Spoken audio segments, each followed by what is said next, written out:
Ukraine. So it's an important meeting at the very, very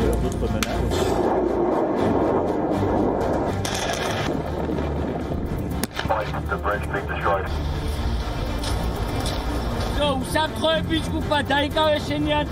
This is a typical war drill. They're training for an ambush, and this is in terrain very similar to what you see on Ukraine's border with Russia.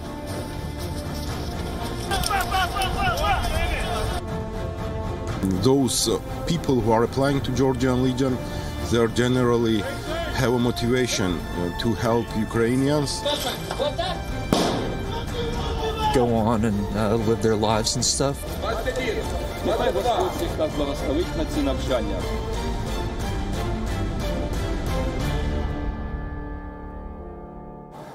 Hello and welcome to Gravitas Ukraine Direct. I'm Palki, Sharma, Upadhyay, coming to you live from Kyiv. It's 5:30 p.m. local time. The sun is setting in the city, but not over the conflict with Russia. That's very much on. Tensions are only rising there, in fact. Russia has dismissed reports of a de-escalation, pouring cold water on Emmanuel Macron's plans and statements. Remember, the French president had said that Moscow was ready for a compromise with Ukraine.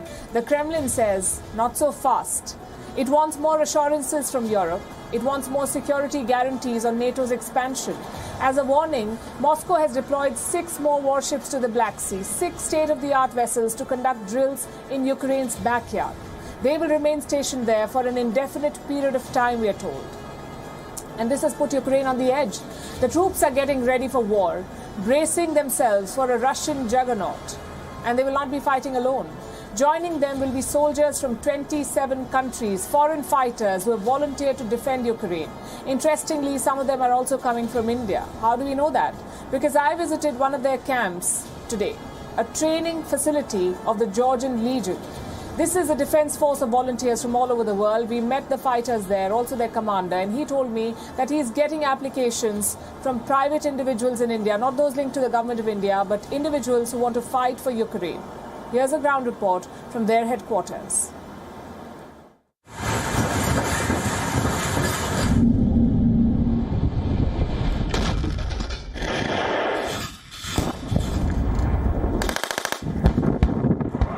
Ukraine is getting war ready. As world leaders shuttle between capitals to strike peace,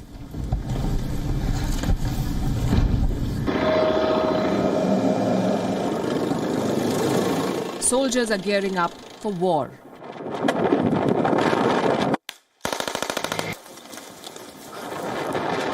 In sheer numbers, the Ukrainians are no match for the Russians. They have NATO support with a clear caveat: this is not our war.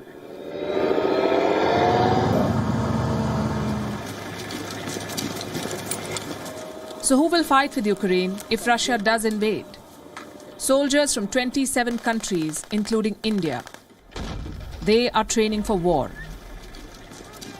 We are at the garrison headquarters of the Georgian National Legion. This is a paramilitary force that is supporting the Ukrainian military. These are foreign fighters. They used to be a frontline unit in the eastern Donbas region. And this is a very significant part of Ukraine's defense because the Ukrainian government allows foreigners to officially fight in its military. In 2015, they passed a legislation that allowed foreigners to do so. And since 2014, 17,000 foreigners from all parts of the world, foreign citizens, have come and joined this force and trained to defend Ukraine against Russian aggression. And this is the first step for them to officially join the Ukrainian military. The Georgian National Legion is a defense force of volunteers. It used to be a frontline unit in the early years of the war in Donbas. But with the threat of a Russian invasion looming, the force has been reactivated. Group 3, assault. Set in. The Legion has enlisted soldiers from 27 countries, including the United States, Australia, Germany, the UK, Mexico, France, Austria, Greece, Japan, Croatia, Serbia and Georgia.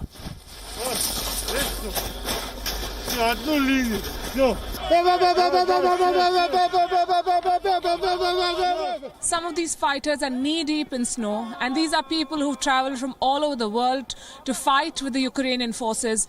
The trainers here say that they get hundreds of applications every day of people who can come and join here. Earlier, the clearance took up to 4 months, but the government has since streamlined the process as it readies its defences to take on an aggressive Russia. Its commander, Mamuka Mamulashvili, is a veteran of 4 conflicts against Russia. Mamulashvili receives hundreds of new requests from potential recruits every day.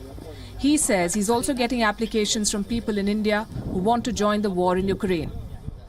Generally, we had applications from different countries, many different countries, so there were applications from India too. It's quite interesting for me myself to understand why people are motivated to help Ukraine and to help them defend their freedom. In my opinion, it is the place where today democracy should be defended by everybody. Those people who are applying to Georgian Legion, they generally have a motivation to help Ukrainians and to help them to protect their families and their independence against Russian aggression that might escalate very soon. And it is unpleasant for everybody, and all the world today must stand with Ukraine and give their hand of friendship. In Ukraine, foreign fighters can legally serve in the armed forces. They are given 3-year contracts. The barrier for entry is low. Those who complete their contracts are granted citizenship. Groups like the Georgian National Legion help pave the way for recruits to get these contracts.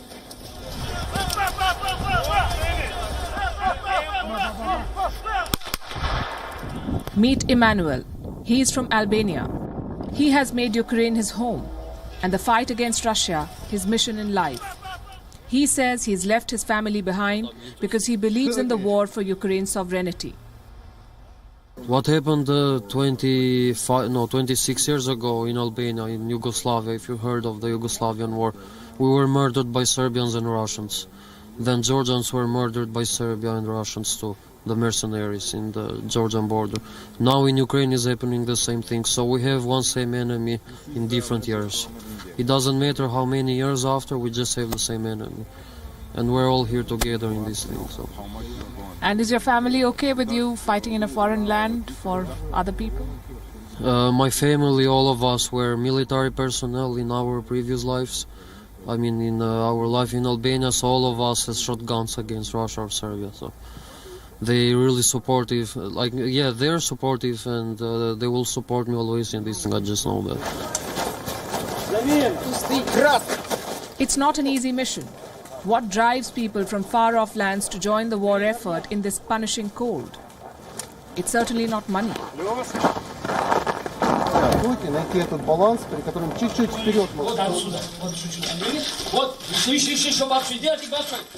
The beginners do not even get a salary, just basic facilities and accommodation, plus training to fight all kinds of wars.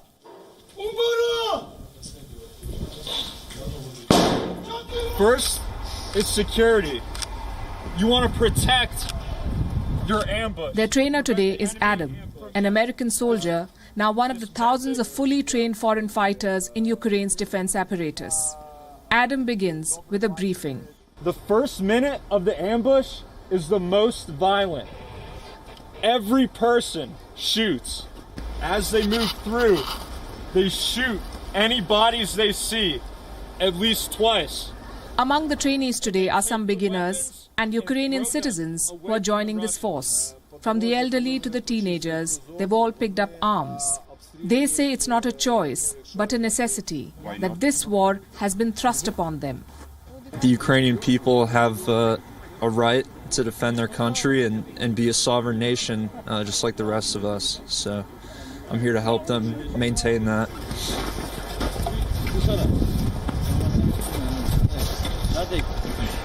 Do you think these people have that spirit? Do you think they're ready to do what it takes? Because fighting a war is not a weekend affair. It's going to take a lot of commitment.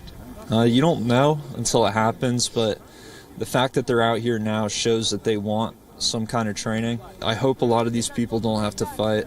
There's some young teenagers here.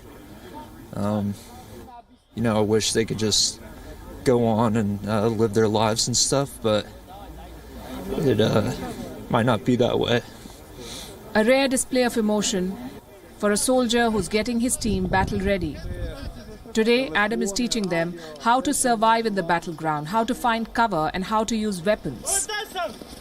This is a typical war drill. They're training for an ambush, and this is in terrain very similar to what you see on Ukraine's border with Russia, deep in snow. They've come in a formation and they're trying to figure out how to take on the adversary and how to take back the soldiers who may be injured in an ambush. NATO might not send its soldiers to Ukraine, but citizens in NATO countries and many others are volunteering to fight. In the last 8 years, thousands of them have poured into Ukraine. In the last few weeks, the number of applications has shot up significantly. This support comes as a major morale booster for the people of Ukraine. They're not on their own. They see these foreign fighters as comrades in arms in their battle against Russia.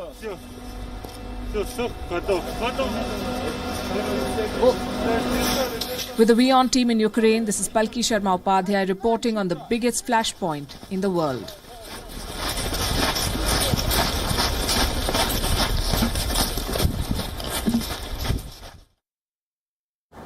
We were expecting a week of diplomacy in Europe, and that's exactly what we are getting. Honestly, it's becoming hard to keep track. Bilaterals, trilaterals, it's all happening in Europe. And the hardest to track is the French president. You blink and Emmanuel Macron has flown to another city. That's how fast he's moving. Yesterday he was here in Kyiv. After meeting President Volodymyr Zelensky, he flew to Berlin. He was joined by 2 European leaders there, German Chancellor Olaf Scholz and Polish President Andrzej Duda.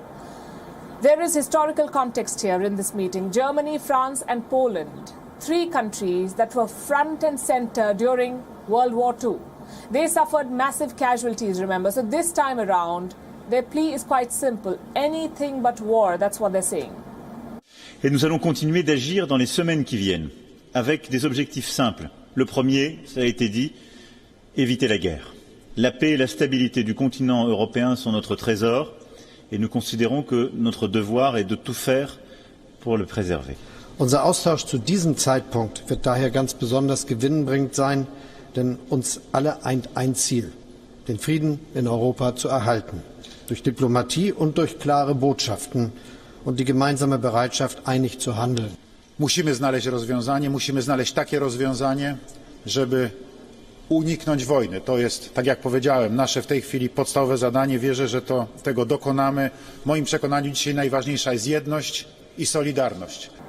All the focus was on this trilateral, as expected, since Europe's big two were taking part in this meeting. But diplomacy was happening elsewhere too. In the Serbian capital, an interesting meeting took place. The prime ministers of Bulgaria and Serbia held talks there.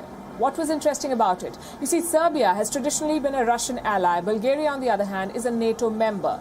Both leaders did call for de-escalation, but their language was very different. Bulgaria said Russia must follow international rules. Serbia, on the other hand, was not so explicit. Their prime minister said the region does not need instability. It's as diplomatic as it gets. The third meeting also happened in Europe, but not inside the European Union. It happened in London. British Prime Minister Boris Johnson welcomed his counterpart from Lithuania. Again, there is historical context there. In 1990, Lithuania declared its independence from the Soviet Union. Today, they're taking on China.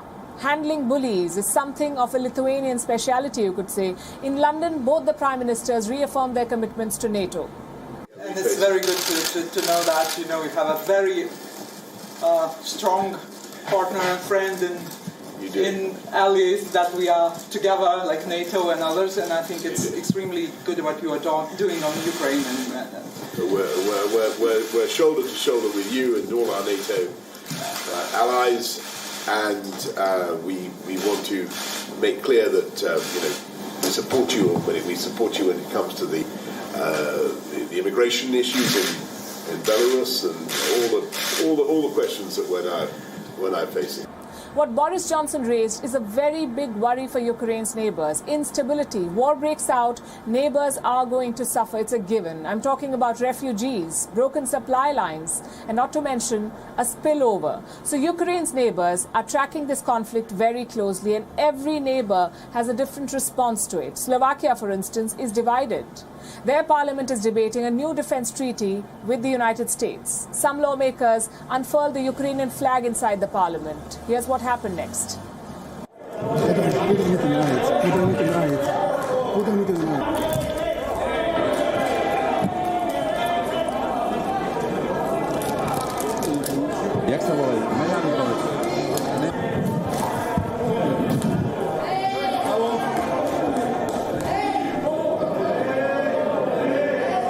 Pán poslanec Medvecký, pán poslanec Krupa, vykazujem vás zo sály.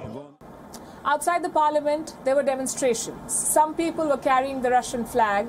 They shouted slogans like "Stop USA Army" and "Yankee Go Home," so clearly not eager about the West.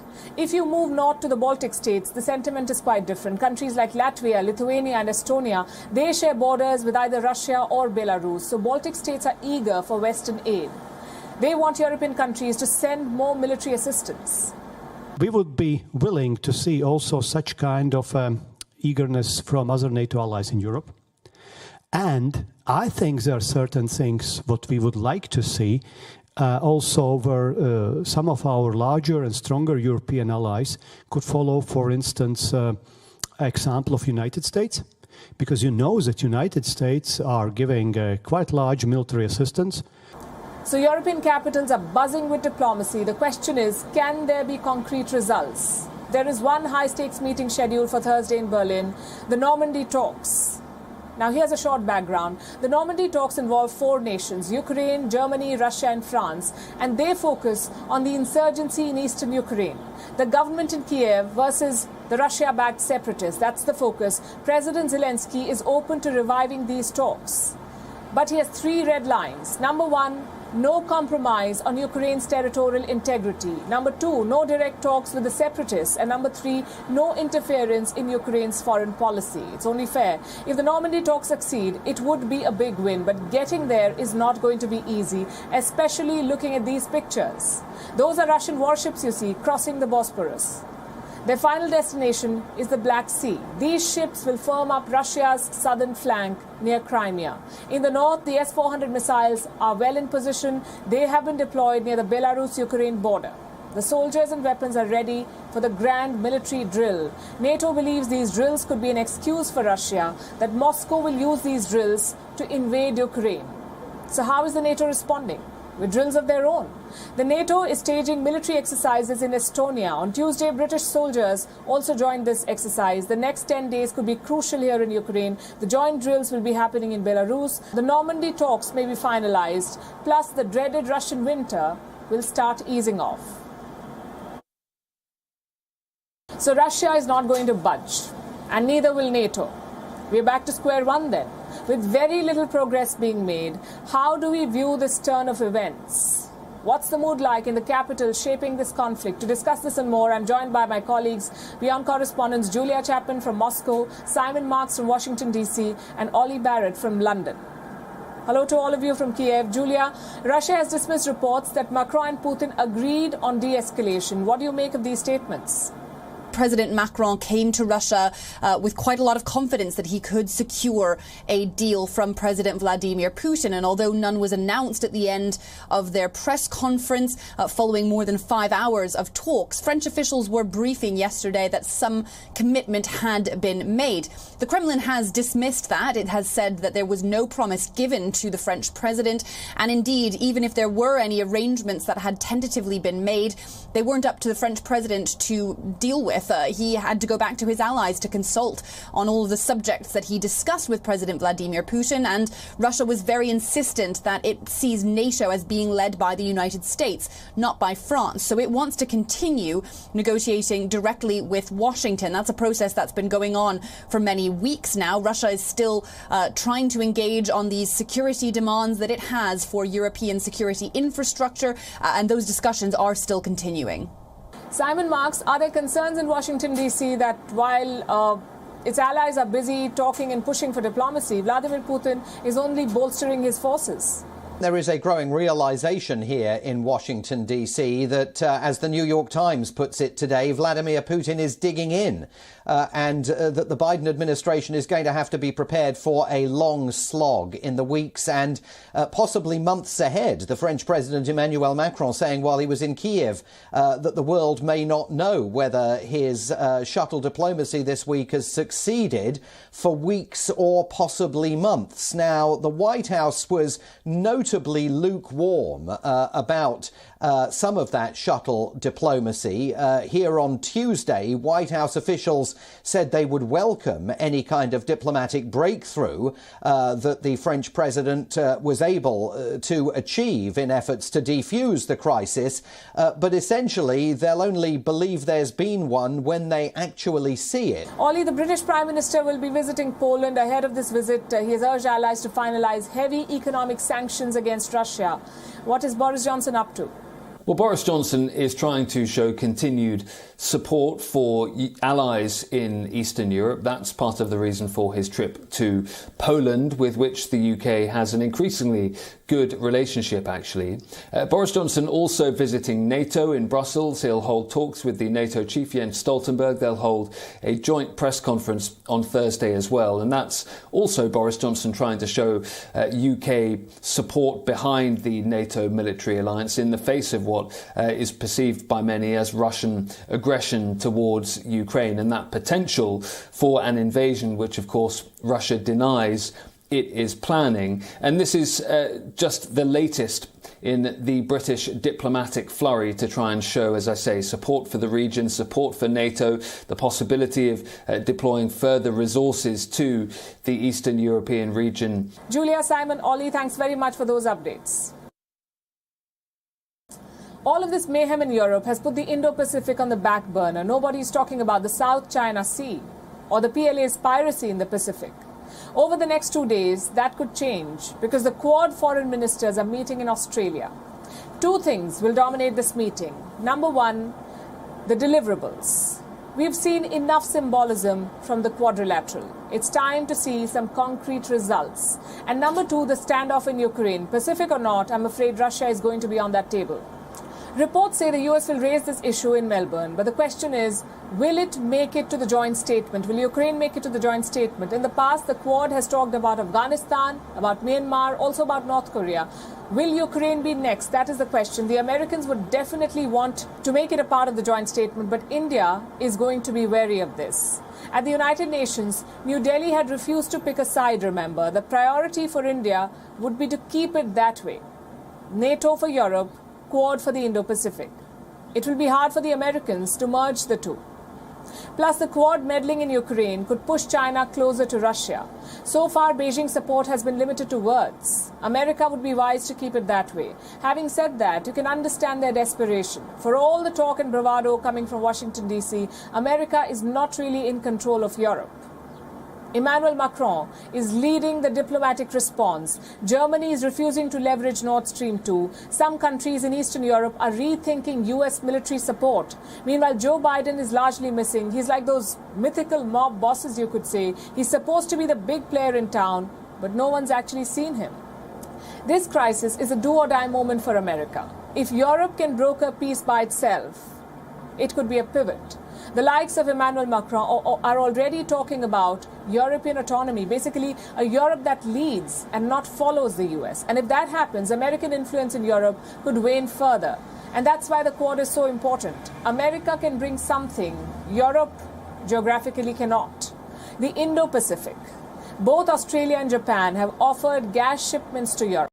If Russia cuts off supply, they could be an alternative source, and that's very important. Plus, Japan's parliament has passed a new resolution.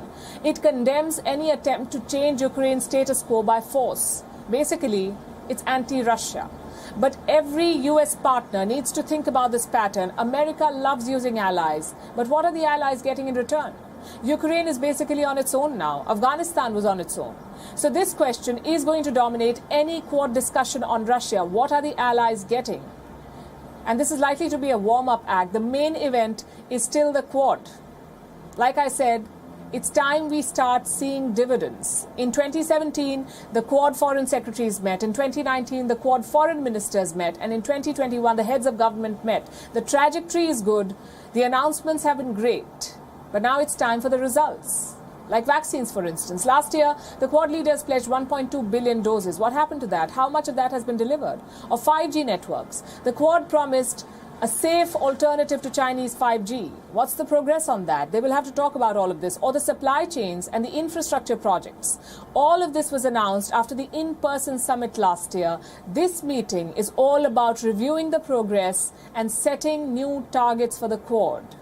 India's Foreign Minister S. Jaishankar will land in Melbourne on the 10th of February. He will attend the Quad Summit on the 11th, and then he'll fly to Manila on the 13th. The meeting in Australia is also going to set the stage for the second Quad Summit in May, which will be held in Japan, and President Joe Biden has already accepted the invite. But you know what? America and American leaders have this habit of not living up to their commitments. We come back to the example of Ukraine. Ukraine once had the world's third largest nuclear arsenal. And then America talked Ukraine into disarming. Kyiv signed the NPT, the Treaty of the Non-Proliferation of Nuclear Weapons, NPT. It gave up nuclear arms. In return, the United States pledged to protect Ukraine's sovereignty, and the US was not alone in doing so. The United Kingdom also took that pledge. Ironically enough, so did Russia. Moscow tossed aside the Budapest Agreement and annexed Crimea. What did the US do to stop that annexation? What has it done to protect Ukraine's sovereignty? Here's a report. Ukraine once had the world's third largest nuclear arsenal. It had 176 intercontinental ballistic missiles, 1,249 nuclear warheads, 44 strategic bombers, 700 nuclear-tipped cruise missiles, and some 2,000 tactical nuclear weapons. Ukraine inherited them from the Soviet Union, but Kyiv had to give them up. In 1994, Ukraine joined the NPT, or the Treaty of the Non-Proliferation of Nuclear Weapons. Ukraine entered as a non-nuclear weapons state, which meant Kyiv had to transfer all its nuclear warheads to Russia. It also had to dismantle its strategic delivery vehicles. In 1996, Ukraine gave up its last nuclear warhead. In 2001, its last missile silo was demolished. The once coveted nuclear-powered state today stands disarmed, with Russian soldiers breathing down its neck. When Ukraine joined the NPT, world powers committed to protect its sovereignty. The United States, the United Kingdom, and Russia signed the Budapest Memorandum. These nuclear-powered states pledged to protect Ukraine's sovereignty, respect Ukraine's territorial integrity, abstain from economic coercion. They also pledged to not use force against Ukraine or threaten it. It took Russia just 10 years to violate all of these commitments. Moscow annexed Crimea in 2014. 8 years later, it has once again deployed troops to the border. What about the two other signatories, the UK and the United States? They couldn't do anything to stop the annexation of Crimea. And today they are trying to second-guess Russian President Vladimir Putin's next move. Had Ukraine detained its nukes, would it have been able to deter Russian aggression? Would it have been able to keep Crimea? Was Ukraine's disarmament a strategic blunder? The people of Ukraine certainly think so. They call this conflict a betrayal, in Ukraine's case, is a template for other countries. This conflict shatters the credibility of international treaties. Can arrangements with world powers ensure the safety of your borders? Russia's aggression and the West's response speaks volumes about the failure of security guarantees. Countries like South Korea, Japan, Taiwan and Estonia that depend on such treaties for national security could be having second thoughts. When the Soviet Union collapsed in 1991, America and its allies wanted just one nuclear state to emerge out of it. Russia was considered the de facto inheritor. But the Soviet Union's nuclear arsenal was spread across 4 newly sovereign states: Belarus, Kazakhstan, Russia and Ukraine. Belarus and Kazakhstan agreed to give up nukes. Ukraine was forced to trade nukes. It was promised international recognition, protection and good behavior in return. We know how that turned out. There are two kinds of people in Ukraine. There's one side which sympathizes with Moscow, yes there is, and wants Ukraine to make a unilateral compromise. There's another side which wants Ukraine to hold its red lines and make Russia agree to its terms. This is a much bigger number. This afternoon, I interviewed 2 individuals who represent these opposite sides. Olga Tukariuk, an independent journalist based in Kyiv, and Andriy Telizenko. He's a political consultant and a former diplomat. Here's what they told me. Andriy, my first question is to you. There's a lot of talk about diplomacy delivering. It's been a hectic week of meetings, but the EU Foreign Policy Chief, Mr. Borrell, has said that while Emmanuel Macron has not achieved a miracle, there is a sense of détente. Do you agree with that assessment? Yeah, there is a possibility of a breakthrough if that agreement which President Macron reached in Moscow and here in Kyiv will be reached tomorrow during the Normandy talks in Berlin with experts and the advisors with the Normandy format. So basically, we will see tomorrow if there will be a breakthrough or there will be other negotiations happening which Ukraine will not basically accept the deal which Macron was presented to Kyiv here after visiting Moscow. So this is the main thing we have to look for tomorrow, negotiations. And if they won't have a breakthrough, we'll see Mr. Schultz visit, Consul Schultz visit to Kyiv. They may have something new to bring to the table, which will be the last resort of diplomacy here in this area of nonsense which is happening here in Kyiv. The Russians have sort of poured cold water over what President Macron said and said that there is no de-escalation happening at this point. Do you expect a breakthrough?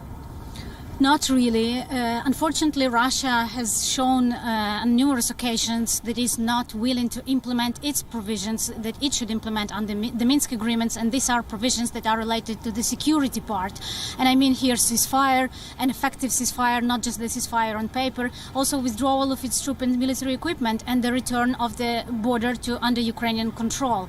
Russia has also been unwilling to let the OSCE mission in Donbass full access to do their monitoring mission. So unfortunately, it is Russia that is not delivering on the Minsk agreements, but instead it insists and it tries to put pressure also on France and Germany, who are part of the Normandy format, to put pressure on Ukraine so that Ukraine implements the political part, the elections and the special status for Donbass first before the security part is implemented by Russia. So I really don't believe there could be a breakthrough until the Kremlin changes its position on this. And the Kremlin has shown no signs of changing its position. We also know that the current Ukrainian president is not a huge fan of the Minsk Accords. Given this situation, do you expect a breakthrough? And do you think that the Western allies of Ukraine are essentially building pressure, as Olga said, on Kyiv to offer unilateral concessions? Basically, today, Zelensky is saying that he doesn't support the Minsk agreements, which he signed during the Paris meeting of Normandy format in 2019. The Paris communique basically signed his signature on during those agreements, and it had the formal Steinmeier also implemented in that communique. So we have to basically implement what we signed. That's our way of uniting Ukraine. And we had a chance to do it within the last couple of years, to change the format, to add additional steps to it, to basically win the minds of people in Donbass and Lugansk peaceful way, which we didn't do anything within the last 8 years. Now we have a peace deal on the table, and we have to take it because it will unite Ukraine. Today, the negotiations are talking about not only the main steps of stopping the shooting, and also they're talking about sending electricity from Ukraine to Lugansk and Donetsk. Also stopping the sniper rifle shootings, which are causing the most deaths in that region. Andrei, it's a failed ceasefire agreement. You're calling it a peace deal. It's a failed ceasefire agreement, which after provocations from both sides were happening. We have to understand the shootings which are happening right now, the main deaths are happening from the sniper shootings on both sides of the table. And we have a problem of the remining of the area, which has to be done within that's also a step which they're going to talk about tomorrow in Berlin. If Ukraine will go forward with these steps of stopping the shootings of sniper rifles, stopping the mining agreement, and then we have the starting of electricity sending to eastern Ukraine, we have to take those steps to unite Ukraine and talk with the OSCE and talk with our people in eastern Ukraine to have a peace here. Because if we will continue to negotiate for another 30 years, we're going to lose more and more citizens here, and Ukraine will be a failed state, because while we have war, while we have a conflict, no progress can be done in a country. That's the main issue. We have to stop the fighting, we have to make peace and have a consensus. That's diplomacy. That's diplomacy. Olga, we know what Russia wants, and now we see that Ukraine's partners in the West, in Europe and NATO, are also sort of saying that go back to the Minsk agreement. As he says, it's a peace deal. What options does Ukraine have? Does it have the luxury to take a tougher line and say, we are not going to make these unilateral concessions? Yeah, well, I just first want to comment on what my interlocutor just said. I think the audience has to know that this person has been sanctioned by the United States, but also by Ukraine for his connections to Andriy Derkach, who is believed to be Russian, have links to Russian intelligence officers. So we should really question whether he represents here the point of view of Ukraine. It is his point of view. I just want your comments on the question I asked. It's just that I think your audience has to know that.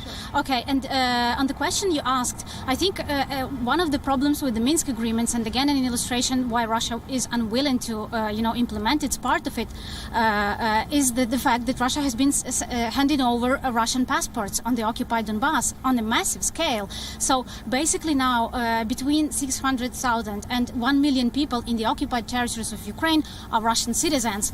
And this is a very clear illustration that Russia doesn't really want to pursue peace agreements. And for Ukraine it's also a tricky question, because if Ukraine goes forward with implementing the political part, these are now Russian citizens. And the fact also that's absolutely not true that Ukraine was violating the ceasefire. It was Ukraine that unilaterally declared ceasefire. That's all fine, but what options does Kyiv have at this point when everyone is telling them to go back to the Minsk Accords?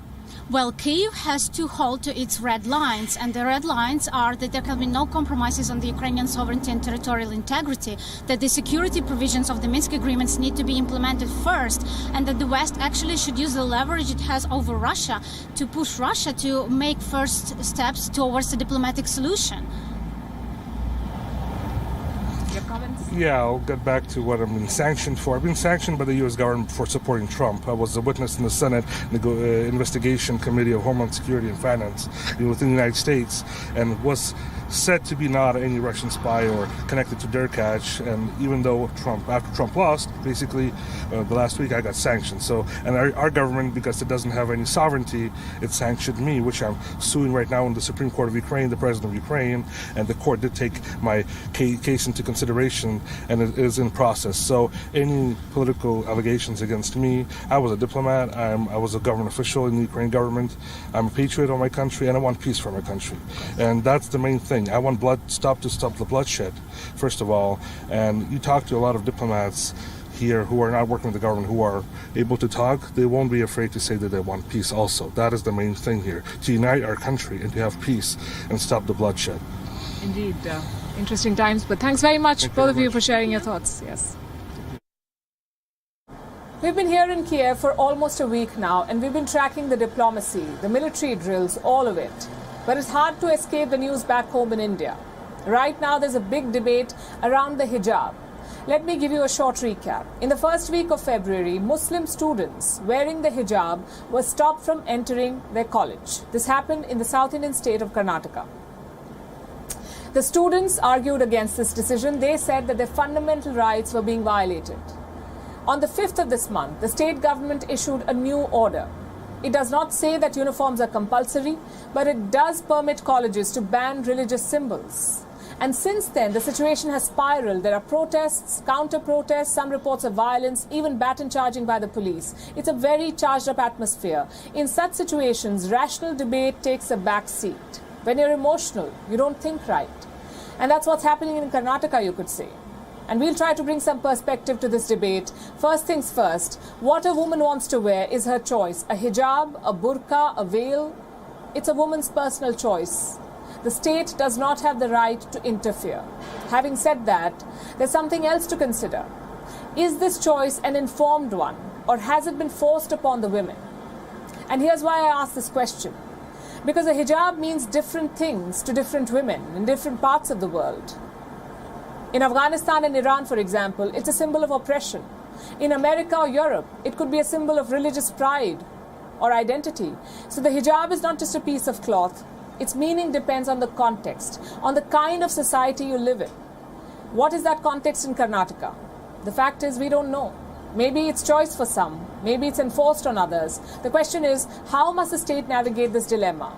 Well, here's what they argue. Uniforms must be the same for everyone. If the institution has mandated a uniform, all students must wear it. Extra accessories are not allowed. And it's hard to argue with that. Because what does the word uniform even mean? Something that is constant for everyone. Uniform. If you add something to the uniform, it defeats the whole purpose. Just think back to your own school days. We've all been pulled up by our teachers, maybe for a colorful headband or a bit of nail polish. And in that context, how can hijabs be permitted? The students, on the other hand, are talking about the Constitution of India, specifically Article 25 of the Constitution, the right to freely profess and propagate your religion. Today, the Karnataka High Court took up this matter. The Chief Justice referred it to a larger bench. Clearly, even the judges are scratching their heads on how to go about this one. But we're not focusing on the legality of it. We're focusing on the social aspect today. Why does every debate boil down to a woman's attire? Just think about it. When we talk about culture, a woman's attire pops up. When we talk about communal honor, a woman's attire pops up. When politicians play electoral games, again a woman's attire pops up. What a woman wears is her personal choice. Let me repeat that. It's not an election strategy. It's not a community's monopoly. And if we are talking about religious customs and sanctity, here's something that you must know about the hijab. The word hijab appears 8 times in the Quran. It simply means decency or modesty. And by the way, it's applicable to both men and women. So how did the hijab turn into a controversial choice only for women? Thanks to patriarchy.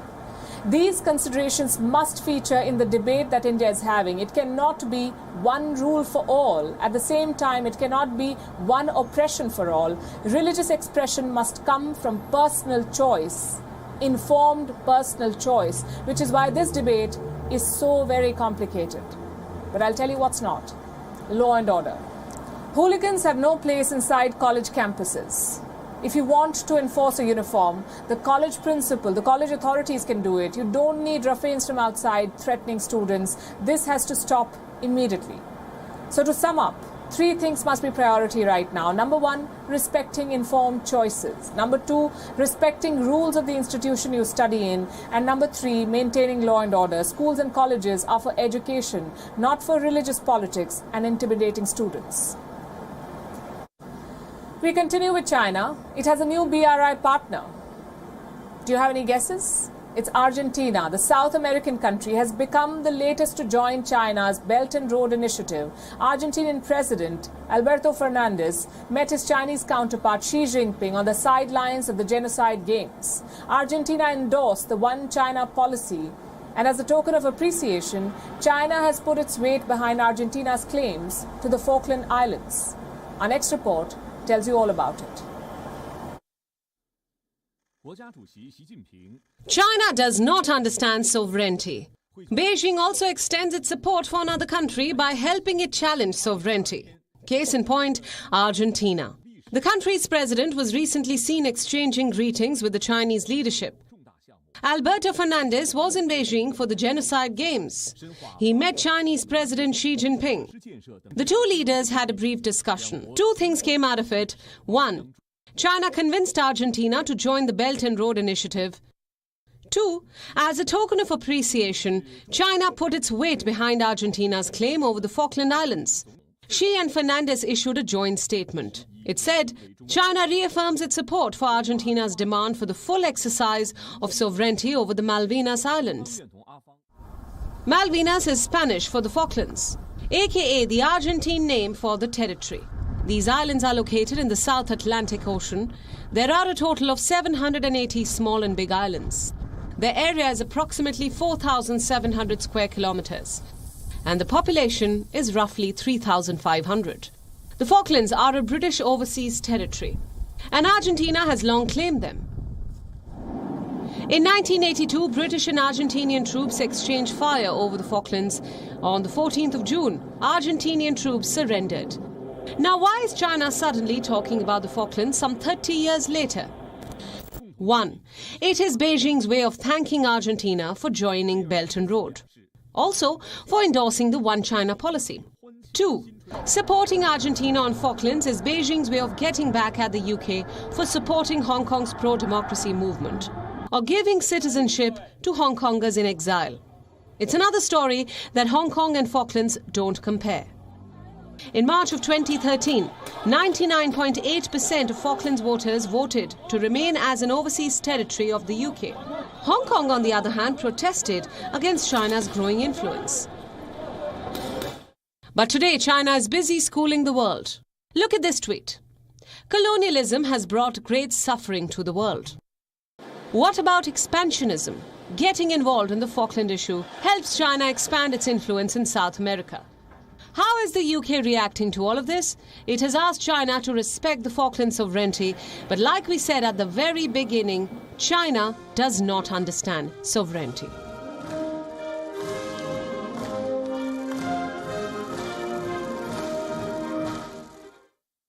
Who values sovereignty more than Ukraine right now? The crisis is getting complicated with every passing day, but where I'm standing, the room for diplomacy still looks open. But will the numerous meetings convert into something substantial? Will the bilaterals and trilaterals and all the other meetings show any results, or will it come down to sirens and sanctions? We are in Kyiv to get you the inside details of the voices from Ground Zero. I'm Palki Sharma Upadhyay, and this is Gravitas Ukraine Direct.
नहीं ये मेरी गाड़ी नहीं है। इधर इधर जाना, मैं लेट हो जाऊंगा। इधर इसकी गाड़ी खराब हो गई है। मैं तो गो मैकेनिक ऐप से सब करा लेता हूँ, road side assistance, denting, painting.